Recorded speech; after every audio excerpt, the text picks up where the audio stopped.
We're rolling. Welcome to another episode of Fit Pet Boston Talks. Quarantine Questions Part 2. This is Part 3, actually. Oh. Yeah, this is our third episode. Time flies when you're having fun. Yeah, time flies when it's Groundhog Day. Every day. All right, just in case you have not, or you are listening to this past when this podcast episode comes out, we are currently in a state of staying at home. Yeah, because of COVID-19. So America's pastime COVID-19 has turned into hell. Obsessively worrying and putting a face mask on to go to the grocery store just to have something to do. I hate the grocery store now. Yeah, it's brutal. All right, so we're doing a Q&A today. We had some questions come in last week that overfilled our bucket, so to speak. So we were able to make 2 episodes out of the questions that we got last week. So we're gonna head right into it. I think before we get started, you had a recommendation come in from Renee. Do you want to talk about what you guys were talking about earlier? It was for one of the questions from at Ann Sue Camp. Oh, we're gonna go right into the questions. Well, that's why I asked her. I asked her if she had any recommendations for a dry shampoo. Oh, okay. Yes, I do want to go right into that first question. The one thing that I wanted to say before that is to first of all say thank you to everybody who listens to the podcast. I've gotten so many calls and texts from our clients and friends who have been tuning in and really enjoying, especially these Q&A sessions. If you're new to the podcast, please go back and listen to some of the old episodes because that information and those interviews are really awesome, and the people that I was able to interview during that time really have some cool things to say. So if you're interested, please check out those previous episodes. And I also wanted to say that I recently started a Patreon page for the podcast. So if you're interested in supporting the podcast, I do not have enough listeners on a monthly basis to be sponsored. You have to really kind of be hitting it out of the park with that. And there are different things that I can do in order to make it a little easier for me to get sponsorship for the podcast, but I'm really not interested in selling my soul. So, yeah, I don't really care that much. I do this because I really enjoy it and I like connecting people, and I also enjoy giving my clients and our friends and people that we know through the dog training and dog walking, dog handling community an outlet. So if you're interested in supporting the podcast, you can do so for $5 a month and cancel anytime on Patreon. You can just search for Fit Pet Boston Talks and it'll come right up. So thank you for those who have already given to the cause, and we are going to keep going as long as we can, keep doing what we're doing. And all right, let's get into this lightning round of questions. So the first question is from at Ann Sue Camp on Instagram. Great lady, awesome dog owner. She asks, we prefer woods walks with Louie, who's our dog, and we go into all sorts of weather. This means a wet, muddy dog, people, car, and house. We've only recently realized the need to keep a towel and water bowl in the car. Can you recommend any other tools, clothing, shoes, strategies to help keep us, our dog, and our car as dry and clean as possible? Go. Well, I feel like you would have your clothes. What's the best shoe ever in the rain? That would be Bogs, Bogs. They're the best. For people. Yeah, get some Bogs boots. Yeah, they're not to wear to the prom. No. If Yeah. you're Or on a long hike. They're super heavy. They'll give you a workout for sure. I don't. Well, you don't use the regular bog boots for daily rainy walks. You have a pair of rain boots, and they're a little bit... Oh, I have ones that are terrible because I used to go tracking in them, and so they're huge. So those are the winter boots that like Those are snowmobilers would have, or I have for the wintertime. They're like, they come up to like almost your knee. Still bogs. And they're bogs, and they're really heavy duty. Yep, and you never have to buy another shoe for the rest of your life. Yeah. So you can buy different models of the bog boot. They make rain boots that are a little easier to walk in. So that would be my first recommendation as far as shoes goes. And then do you want to talk about the... Yeah, well, and then we'll do clothes first. And then rain, got to get a raincoat and rain pants. That's the only way you're going to survive crappy weather. Gore-Tex rain pants and a raincoat. Yep. That's about it for that. And they do spell, I think they spell, that's wrong. I think they sell some kind of a water repellent shampoo. You probably find it at REI or EMS or one of those stores. But if you're worried about the rain, it's Bogs all the way. For footwear, rain gear that has Gore-Tex. I don't use an umbrella when I'm walking or hiking. I just get wet. I pull the hood of my raincoat over my head. I usually, if it's cold out, I will wear a down or down alternative jacket underneath my raincoat, and I get wet. Rain pants are amazing. I like the ones that cinch at the bottom, so the rain kind of sloughs off and the bottoms of my pants don't get wet as well. But other than that, you just kind of have to hoof it. As far as leashes go and equipment, you can by all means get a like kind of a composite leash, so you don't have to have your leather leash or your cloth leash. You can buy something that's a little bit easier to clean and doesn't get soaking wet or We like bold dry out. lead designs. Yeah, big time. Bold lead designs. They sell an amazing A whole line of leashes. Comes in any size you want, 10, 15, 20, 25, but who needs your dog that far away from you anyway? So they sell great, washable, non-smelly, long lines, Bogs, rain pants, raincoat, Gore-Tex, and LL Bean sells an awesome jacket. I love it. It's been rain repellent forever. It's having a tough time now because I've washed it so much, but that's the part of you being covered. Yes. And then as far as the car goes, if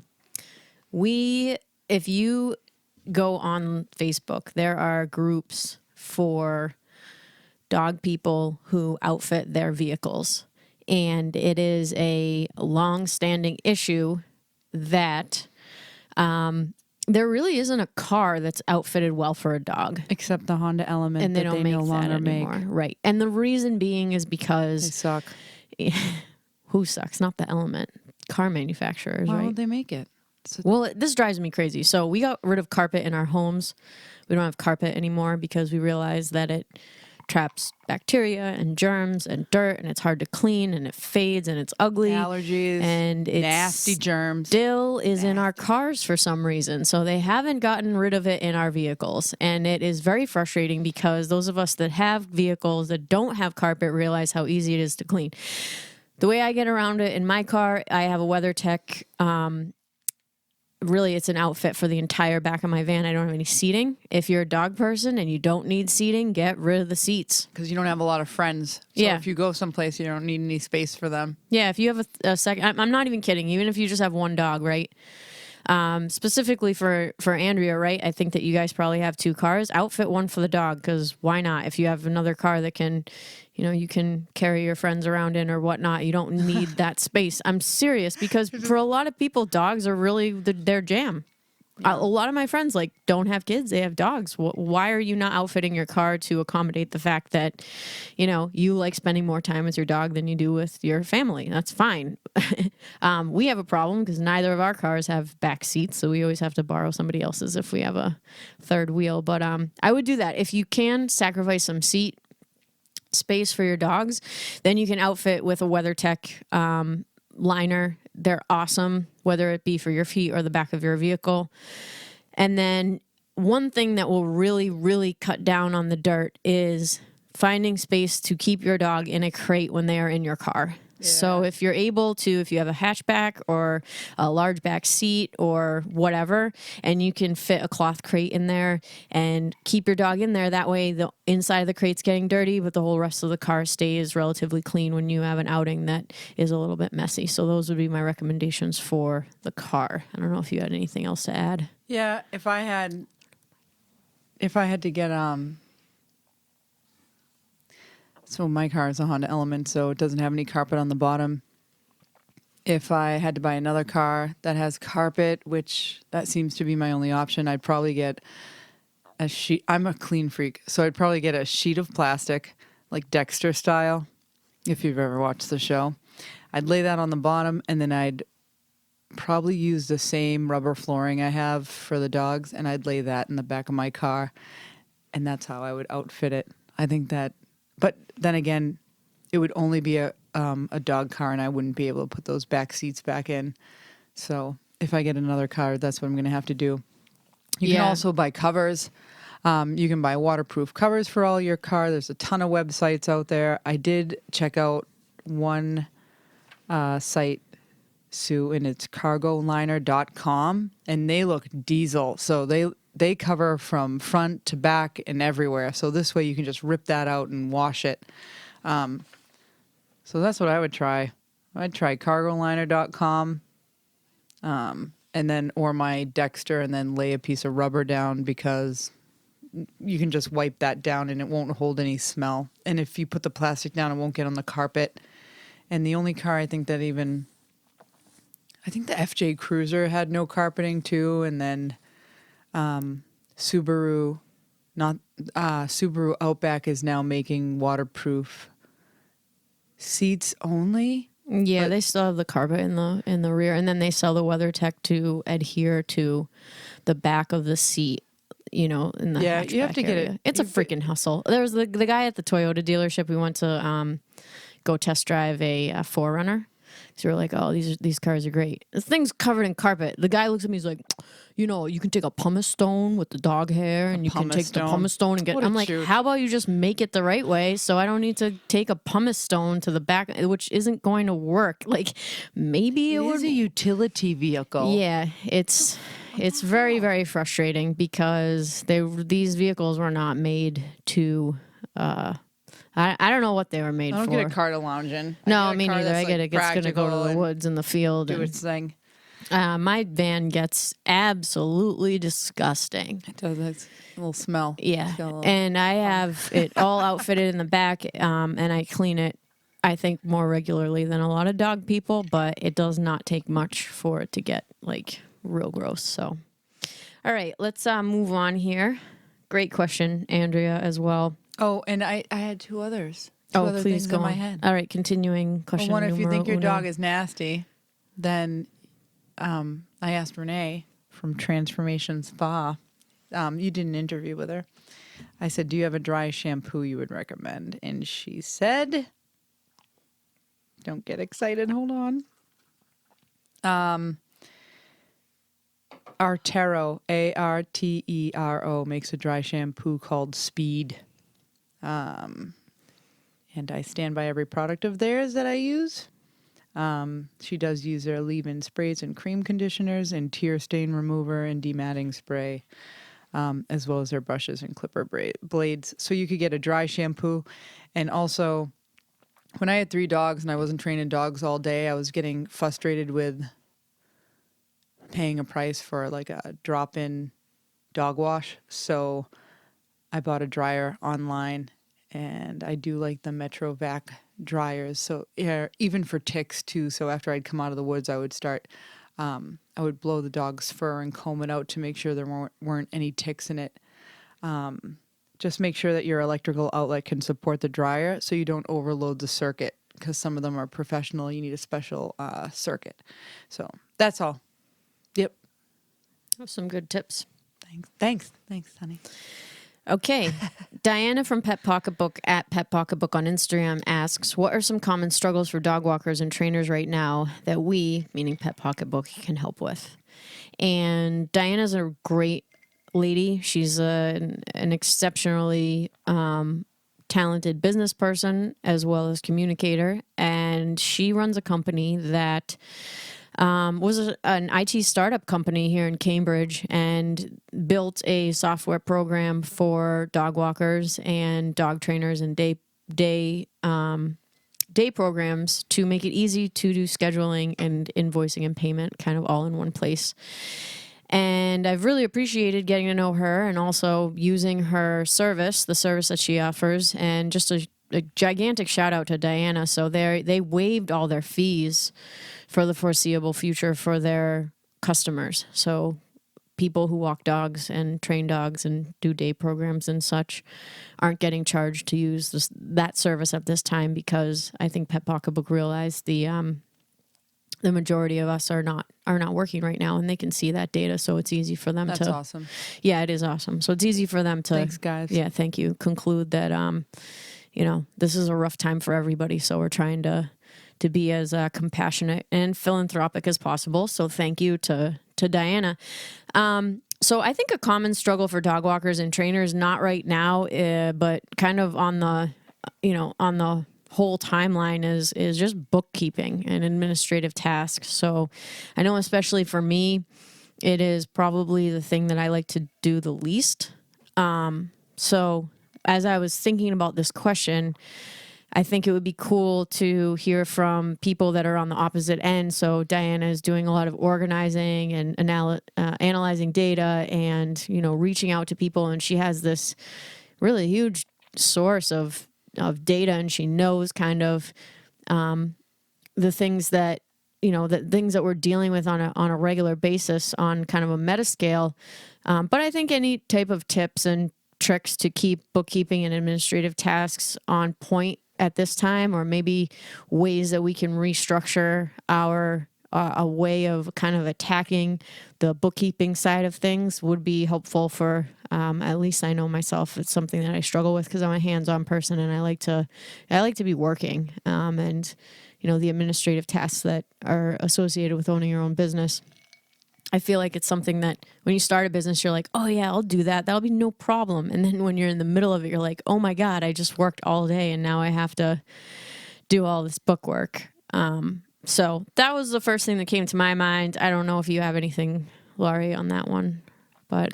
No, I did talk to them, and I enjoyed speaking with them. I was just slow to pull the trigger. So Yeah. It's a great company. If you're listening and you're a dog walker, please check out Pet Pocketbook. It's PET Pocketbook. Super simple, great program. I've been enjoying it and my customers love it.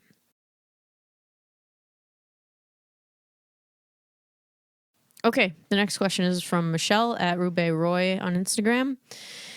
And she asked me, how many steps do you usually take in a day? Do you want to answer that one first? Since a quarantine, I definitely take between 15 to 20, and I definitely do try 20 and over. No, I do every day, over 20. I make a point of it just because I thought the quarantine would turn me into a sloth. But no, I make sure it's definitely in the 15 to 20 range.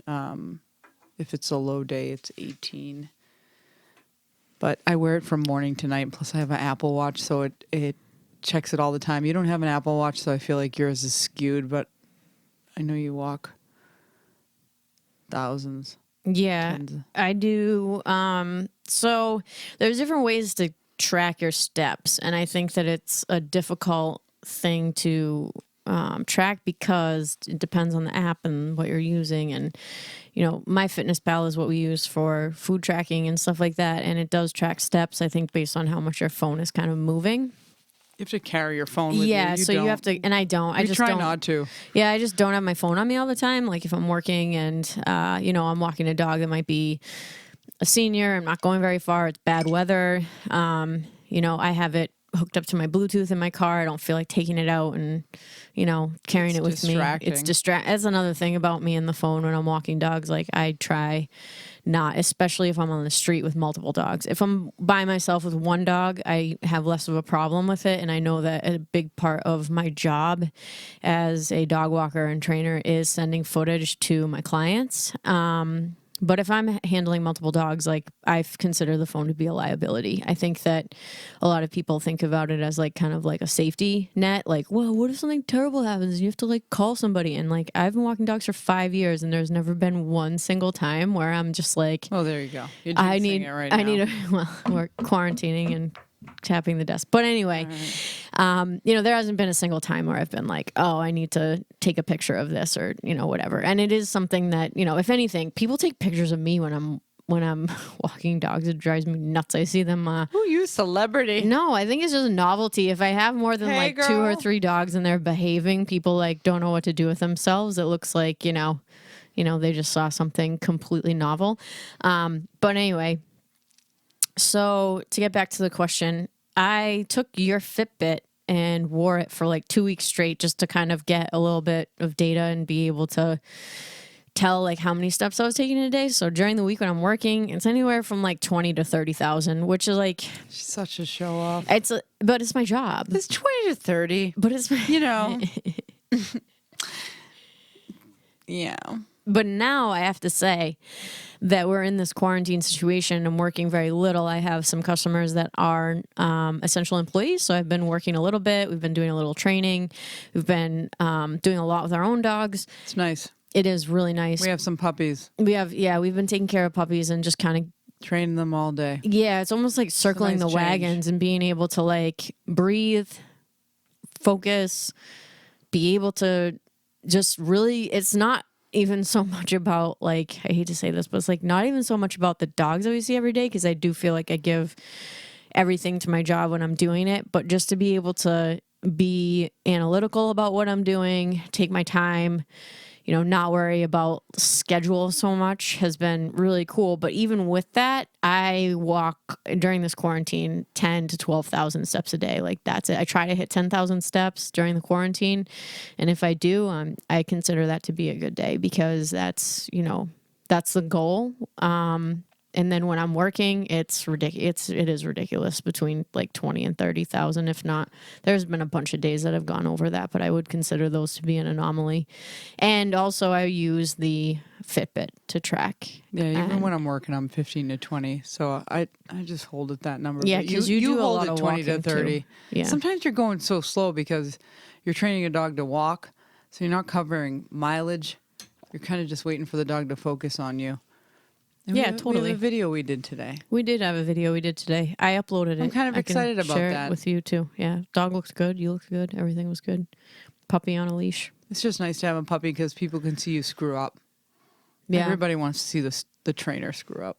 Well, puppies are so tough because they're just, you have to, okay, so like when you're, like I was luring with the dog you were working with today, Frankie, I was like luring her yesterday into a behavior, and like you'd take what you can get when you're at that stage in puppy training. Yeah. And then as the reps go, you can kind of be a little bit more picky.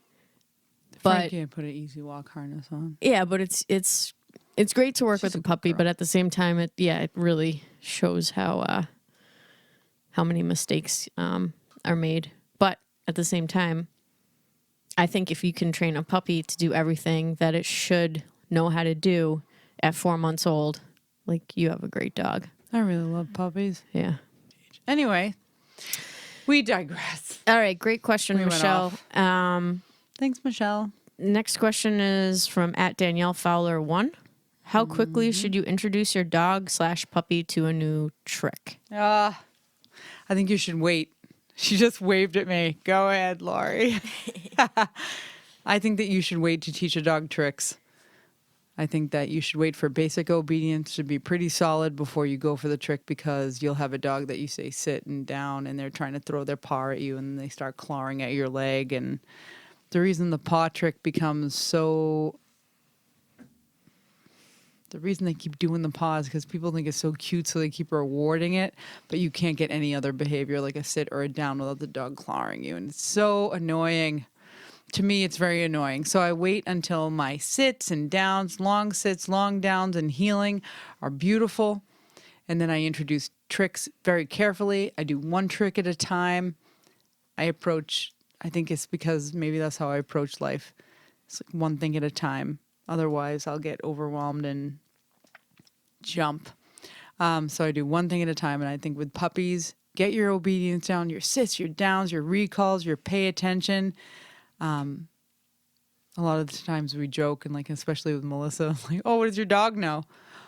Oh, she doesn't know any tricks. She just knows paw. Yeah, she just knows how to recall. She just knows how to sit and down and hold it. And outside. She's off leash in the woods. So look for those things before you go ahead and do the tricks. Don't worry, guys. The tricks are going to come along. What usually happens is that, you know, if you get, you know, crazy, you'll have the dog in a down. Usually people will say down, and then they'll try to get the roll over. So what you get is a dog who never holds it down. They just start rolling over all the time. You don't get a dog that sits. You get a dog that paws at you all the time. And then you get mad at him. And you're the one who treated him for giving you his damn paw. Yeah, and I don't want to go too far down the road of dog behavior, but dogs learn patterns of behavior. They don't necessarily learn commands. Sit down, do it. Yeah, so like do a down. So if you do things like down your dog out of a sit, oftentimes the dog will lose the sit behavior and just when you say sit and they lie down. So in that case, you have to ask yourself, did they ever really know the sit behavior, or were they just learning the sequence that you were that you were asking them to do? So, it's really tough for us because like we have a way of learning things and we have this very high level of intelligence, and dogs do as well. But there are just limitations that they have. So I would suggest, for me, just working with my own dog, don't assume that your dog really knows anything until you like to say in class, Laurie, you would bet me $100 that they're going to do it if you ask. So having that foundation and then deciding whether or not you want to do a trick. So if you want to do, like you were using the example of a rollover, if you're doing a rollover, would you bet me $100 that your dog is going to down if you ask them to lie down? And ask them to lie down, not lure them with your hand or do some other weird like body language thing to, kind of give them the cue that you want them to lie down. And so that you can really hang your hat on the fact that the dog knows the behavior. Yeah. My saving grace in life is one thing at a time. And at one point it was 1 second at a time. So get your behaviors. Don't feel rushed. Your dog will learn everything. Please just take your time. They're so great. Just take your time. Rippo knew a million tricks, my old Rottweiler, and she learned them all later in life, and she learned the sequence of events. So one day at a time. 1 second at a time. Yeah, and if you have a great dog that you can do amazing things with, like hike and bike, and they can be around your family, and you have that one person that comes up to you and they're like, well, what tricks does your dog know? And you're like, well, he doesn't know any tricks, but why don't we go on a hike and you can see how cool my life is because I can spend time outdoors with this companion that will never leave me. Yeah. I would take that over a dog that can give me their paw any day. I don't give a crap about paw. I care about... but Rippo was... Rippo was a different story. Rippo was a different story. She could do anything. She could get you a beer Drinks from out the of the fridge, load the dishwasher. Pick up the grocery bags, bring it to you. Yeah. You have to fill their brain somehow when they get get bored. Yeah, very low levels of reactivity. She was a boss, man. Yeah, she was really great. I just love her. I love her. Anyway, next. Okay, great question, Danielle. Miss you, Danielle. She's my cousin, actually. Sweetheart. Love you, boo. Love you, boo. Hey. Okay, and next question is from Leslie at X Bunhead. Leslie's awesome. Great dog mom. We did a lot of training with her and her dog, Ernie, and I hope that you guys are doing awesome. Ernie. What a companion. He's such a sweetie. She asks, what about some advice on what to do if you see a coyote? Run! I'm just kidding. You're not supposed to. You're not really kidding. You're not supposed to, though. You're not supposed to run. Don't run, Leslie. You would freak out a lot more than I, so why don't you go first? Well, yeah, I freaked out at a snapping turtle one day. Oh, my God. I have video footage that she will not let me post. It's unnecessary. Anywho. Anyway. There was a turtle in a puddle. There were plenty of trail space on either side of the puddle, and this turtle made Laurie change directions. He was hissing almost. He was hissing. He was looking at me. Please. And she had the dog. I'm a city girl. And what happens to city girls in the woods? You die in the woods. They die in the woods. That's what my Nana told me. Nana Agnes. Nana, Mom was just saying, TMI, but Laurie unfortunately had a tick on her yesterday. That's right. We pulled it off in plenty of time, thank God. My biscuit. But she told her mom, and the first thing her mom says is, why do you guys insist on going into the forest? Why do you have to go in the woods? How did it get up there? Yeah. But anywho. Back to the coyotes. One is stay on the trails and don't go to the heavily wooded areas. Keep your dog within eyesight at all times. I like a nice 10 feet. If you go around a bend, keep your dog close to you. In our experience, we haven't found that dogs gravitate towards the coyotes. They do say, in every article I read, they say that the dogs tend to go towards them right away. Everything that I notice all the time, dogs' hackles go straight up in the air. They stop and stare. So usually, right when that happens, I call my dog to me, have him hit my left side at my leg, whenever we call our dogs, they come to us or they come to our left leg. Leash my dog, walk on. If for some reason I'm staring eye to eye with Mr. Coyote, I will stand my ground. Don't run. Don't back up. Don't run forward. I mean, I'm not going to lie. Sometimes we'll throw a rock or something like that to kind of startle him to go away. If he doesn't, we walk on slowly. We don't make a big deal out of it. We just go ahead. They do tell you that you can yell or whatever. Somebody will probably be recording you from behind a tree, and then you'll end up on the Channel 5 news saying that you were abusing the coyotes in their natural habitat. But what you want to do is just leash your dog and walk on. Don't make a big deal out of it, and don't keep your dog out of your eyesight. I hate curves. You used to see Leah. She's like, go ahead, go have fun. And once they go around a curve, I'm like, hey, come back right away. I'm the panicker. Leah doesn't panic. She's like, go smell a coyote. It'll be so much fun. No, I don't. Well, okay, so I agree. I think even though Laurie is painting the picture that I am, the Bernie Sanders of dog walkers, I am not. I do worry. And I do, I'm not liberal when it comes to the dogs, especially off leash. The dog's got to have obedience. I don't just wing it ever with dogs. Oh no. I was training 2 dogs today, both off leash obedience. Both are good off leash. I took them out separately because they're not ready to be together because I want the dogs to be listening to me. But I do let them run farther if Elvis and Scout don't even like each other. Yeah. Anywho.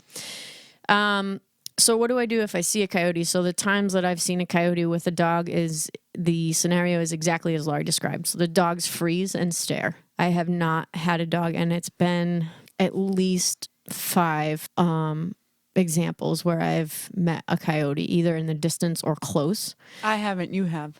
I have, yeah. And I think the last time was back in the wintertime, and it was actually kind of funny. I had both dogs. I was by myself at the pond, and this couple was walking up a hill in the woods on a trail, and they were holding their dog, but their dog was big. He was a 50-pound beagle mix.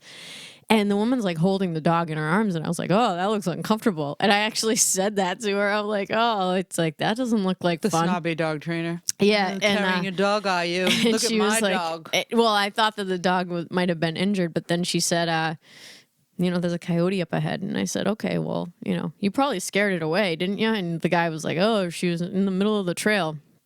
So sure as shit, I leashed up our dogs and was walking down the trail, and there was a coyote, and there she was, just in the middle of the trail, staring right at us. And I was like, okay. So I picked up a stick and I threw it, just to kind of make some noise, maybe break the stare a little bit. She was like, I don't retrieve. Yeah, she didn't care. She did not care at all. And I just said, okay. So I turned around and I walked the other way because I was like, that is not a fight that I want to get in. And the incidences that you hear about on the news, there was a fella back in, I think, January or February who fended off a coyote that had attacked his family. And the coyote was rabid. Yeah, come on. That's a risk I'm not really willing to take with a coyote. If they're acting weird or lethargic, or frozen and kind of losing their instincts, so to speak, or weird. I'm gonna walk the other direction. There's no need to have an altercation that I don't want to be in, and that's also a good piece of advice. Just know where you are. So if you're gonna hike, no escape routes or different routes, so you can take a different path if you need to, if you meet something or somebody or whatever. I was even riding actually the other day, and I was, just kind of doing loops to work out a little bit. And there's just 2 sketchy guys in the woods that had built a fire at the pond. And I was like, well, I'm not going to go here again. That's why you have a big dog.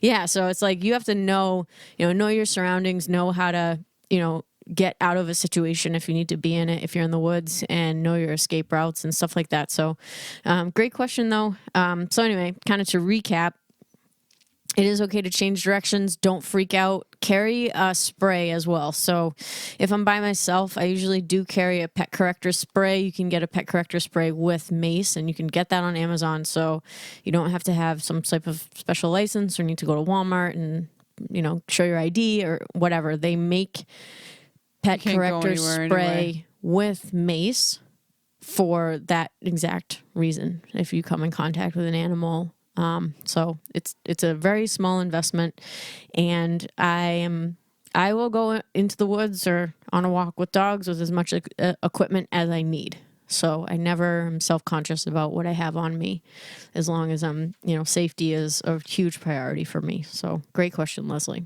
And the last one. All right, last question. Any tips on adopting a pupper from Haley on Team Haley? I don't have her Instagram handle. I don't have much to say about this, but that if I did consider adopting another dog because I adopted Seamus, my pit bull from way back when, I would prefer a foster fail, that I foster a dog, and if I like them and they blend, I keep them, just because we have such a different environment here with so many people and so many dogs that I require a lot from a dog. So I think that I would foster one before anything else. But these days I don't have it in me I love having 2 dogs. I love that you work Ruben and I work Buddha. And this quarantine has really changed our life in the sense that we're more normal as far as a normal life goes. And they're in the house more. They're more in a home environment. Buddha was always in his crater training. And Ruben had a lot more freedom, and he was always playing in a dog group or going. He had his activities during the day. Buddha had his activities, but it was just so scheduled, and they were never dogs that kind of hung out. And I remember, Leah, you would say, they're not house dogs. I'm like, but we're not house people. We have such a strange, constantly moving life, and this quarantine has really stopped us. And while I don't appreciate this quarantine or my change in schedule, because I'm a person that thrives on schedule and work. Well, we need to work. We need to start making some money. Yeah, it's the only thing I know. Yeah. And you just go every day. So I appreciate parts of slowing down, but the dogs have definitely learned just to be in the house. So we're upstairs now, or we're hanging out, or we're having coffee. I drink so much coffee now that this quarantine started. I think I'm I don't even know, 8 cups a day now. Yeah, I make I'll have my afternoon in the morning coffee. And then early afternoon.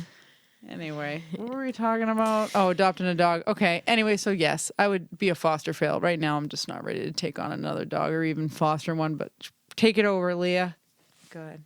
All right. Haley and I actually had a great exchange after she asked this question, because it turns out that she is not a good candidate for adopting a dog. She needs more of a bred dog for a bunch of reasons. So as far as adopting a dog, first of all, the first thing that I wanted to say is, if you are looking to acquire a dog, and I'm going to use the word acquire, you have to be physically, financially, and emotionally ready for the commitment. And I say that with the most amount of humility, because when I acquired Ruben, if I had not been with Laurie, I would be in no place whatsoever to get a dog. I was working 2 jobs. I was working my dog walking job in the day, and then I was working at night at the restaurant. It would have been impossible for me to raise a puppy. So I had every intention of getting a dog at that time. I wanted to get a dog. It was my heart's desire to get a dog. But if I hadn't had the support of another person who was able to complement my schedule, it would have been impossible. So if you want to acquire a dog, you have to give yourself a good hard look at your schedule before you go down that road, number 1. Number 2, do you have the financial means to acquire a dog? And people tend to think rescue a dog, don't get a dog from a breeder, blah, blah, blah. At this stage in the game in New England, you can get a bred dog for not much more than a rescue dog as far as money is concerned. But I will say, after talking extensively to a lab breeder out in New York who breeds great labs, he charges $800 for one of his dogs, but he vets the people that are going to acquire the dog extensively. That is on the low side. So it's on it's on the extremely low side. But the reason being, which he explained to me, was because he wants his dogs to go into good homes, into homes that are going to work the dog, and his breeding program is large. But just paying more too isn't an indication that. Oh, absolutely not. Paying more is an indication you're getting a better dog. Opinion. I mean, some of these dogs, like you can spend $10,000 on an American Bully dog that has no papers or anything else. That's an extreme. That's it. Went from one extreme to the other. Yeah, you go from one extreme to the other. So as far as your mentality behind acquiring a dog, breeder versus adopting a dog. Adopting a dog is like anywhere from $500 to $800.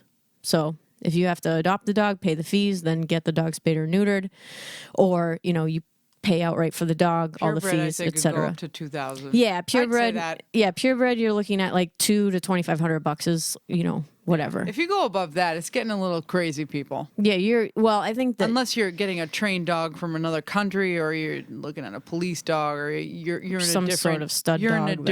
You're in a different world. If you already know what you're doing, so you wouldn't be listening to this shit. No. Okay, so it's not. This is informative. So, any tips on adopting a pup? Number one, make sure you're financially and physically ready for the commitment. Whether you're adopting a dog or buying a dog, it's going to cost money up front. And it's you cut the check. It's not like, can I pay installments to the rest? No, you have to pay for the dog, and then you pay for the vet, and then you pay for the food, and then you pay for the vaccines, and you pay for the monthly visit. So God forbid anything goes wrong. Yeah, so you have to keep that in mind when you're acquiring a dog. Secondly, it's fucking frustrating to adopt a dog. It was, and I'm saying that with the most amount of sincerity. Acquiring Ruben was really tough. We did home visits with some rescue organizations that came over to our house. They looked at all of our yard and everything like that, wanted to talk to us, this and that. And I got frustrated, and it really was, and my tip here would be, look for the personal connections that you have, and not in an exploitive way, but hit up those people, tell them your situation, and ask for some advice. So acquiring Ruben from the rescue that we got him from, which was Schultz Guest House in Dedham, which I would recommend. They're great. They have a great space for the dogs. They have a good system. They're appointment only, so you have to have an appointment before you can check the dogs out, and you're not rushed when you get there. So if you go to a rescue and you have an appointment and they're just like, all right, what dog do you want? It's like, whoa, wait a minute. I need to take a second here. This dog's going to be with me for the rest of my life. We were able to walk them off the property. Yeah, we were able to. These are such big things to me. Yeah. Walking the dog off the property. We could introduce him to our other dogs. It was unbelievable. They insisted that we brought our current dog, which was Ripa at the time, to meet Ruben. And I thought they were so responsible. And it was so nice we had access to the back of the kennel, which I think is unheard of. I wouldn't do it if I owned a kennel.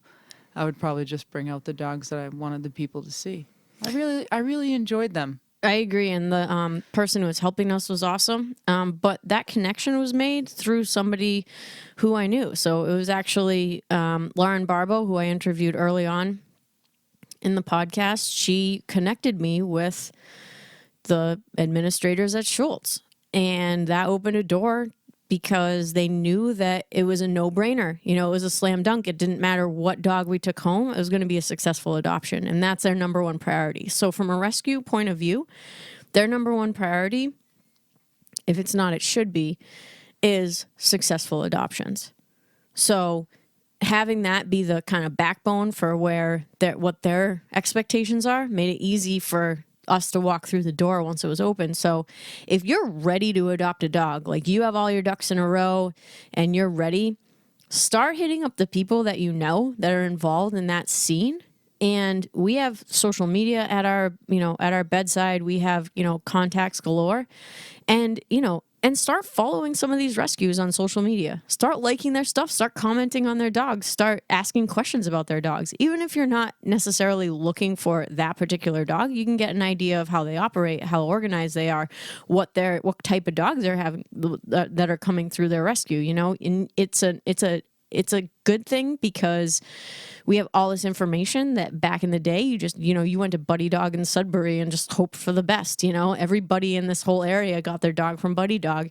Now we have social media, which makes it easy for dogs that are in the foster care environment to have their pictures and their profiles be put online, and thousands of people are seeing them. So start following the rescues that you're looking to, acquire a dog from, and start building up those personal connections so that when it comes time for you to be ready to say, yes, I really want to, find a dog that's going to be a good fit for my home, you'll have that open door waiting for you, because it is frustrating if you're, just so-and-so and such and such and sending an email to a rescue. Like, these people get thousands of emails every day. It was really hard for us.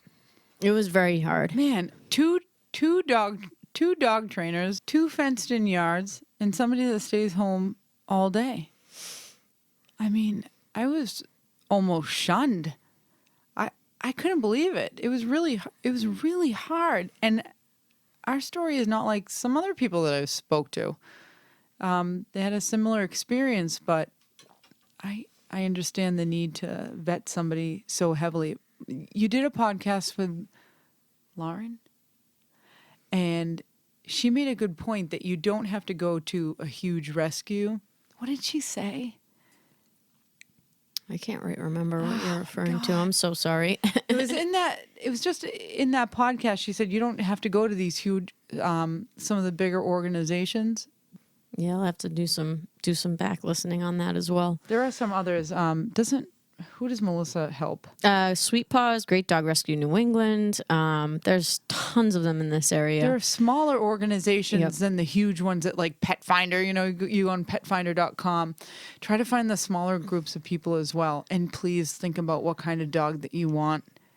If you're a truly active person or you want a couch potato, decide what kind of dog you want and then go from there. Don't just fall in love with the looks of the dog. Yeah, consider the breed as well. That's a great piece of advice. So, especially if you're a first time dog owner rescuing a dog, unless it's a puppy, you have to have a trainer lined up, and a good one. I don't care if the dog seems to be like 1,000,000%. You just go take that first class, just get your footing underneath you so you have some structure, you have some, rules to follow in the home. It will go so far, because rescue dogs are tough. They're really, really tough. I'm not going to lie. It's a crapshoot. You don't know what you're going to get. And it's really, sometimes you might get a great dog, and other times you might have a dog where you're like, oh my God, they're going to eat everybody. And what do I do? You just have a little reactivity that you have to work through. Yeah, which is exactly what we're dealing with as well. Even with a bred dog, you can have a little bit of reactivity. You just have to kind of, figure it out. Well, you have to mitigate it with teaching, and you have to connect with people that can help you. I think that's the golden ticket. So check out smaller places. Check out smaller places that foster dogs, and you never know. Like Laurie has always said, if we get a third dog, it's going to be a dog that was meant to be with us, not a dog that we went looking for. And with Seamus, he, not fell into your lap, but he was. You didn't look for that situation. No, I didn't. I met him as a puppy, and he came to the kennel, and I was like, wow, he's cute. He's a little pit bull with a bunch of spots and a head so big, he needed something to rest his head on. It was so big. He had this little body. He's like a caricature. And I was like, oh, he's cute, but I wouldn't want him. And the trainer who had him got rid of him because he said he growled at his wife or whatever. And it was just a series of events of how I ended up with him. I actually left him at a kennel I used to work at because he wasn't mine, like officially mine. I even talked a couple out of getting him. I'm such a jerk. I remember all these families coming and check him out. And he would say hello and be very, very kind. And then he would turn around and face the kennel door to walk back inside.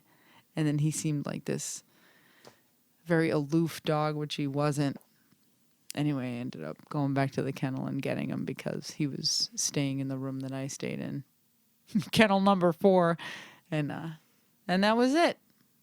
He was just my special guy. It was yours. I miss him. Yeah. Okay, on that note, we're going to rappy-pappy everything up tonight. Thank you guys for listening. Hang in there if Yeah. you're getting a little frustrated with life right now. Yeah, and thank you for listening all the way to the end here at this podcast. We you. absolutely love doing this. It's something that we're passionate, well, I'm passionate about. I think I sometimes drag Laurie into this. But I don't mind it. She's a natural. I'm becoming... It's routine now. We do it every Friday, so. Yeah, I didn't realize it was weekly. Well, there's Q&As weekly until we're out of this quarantine BS so that I can get back to the normally scheduled programming of interviewing people. Other people. More interesting people. Well, the Leah and Laurie show has been garnering some serious attention. So thank you guys for listening. Thanks, everyone. Please like and subscribe to the podcast. So if you really enjoy what you're hearing because you know us personally, we appreciate that to the nth degree. It's a great way to get to know us better. And, we're taking care of your dog. So you should know who we are and what we stand for and what we have to say. But if you find what you're hearing to be useful and inspiring and you want other people to hear it too, please share it. So you're all on social media, you all have a phone, you can text a link to somebody. That would mean the world to me, just because at this point in the game, I just want to reach as many people as possible with the advice and the the knowledge that we have here. So, and the quarantine is supposedly making people adopt a lot of dogs right now. Yeah, Maria Stefano said that yesterday. So everyone on needs Channel 5 some News, advice. So yeah, before they grow up. Yeah, or give them back. Yeah. Oh God, I know. Come on, people. All right, guys. Signing off. Thank you so much.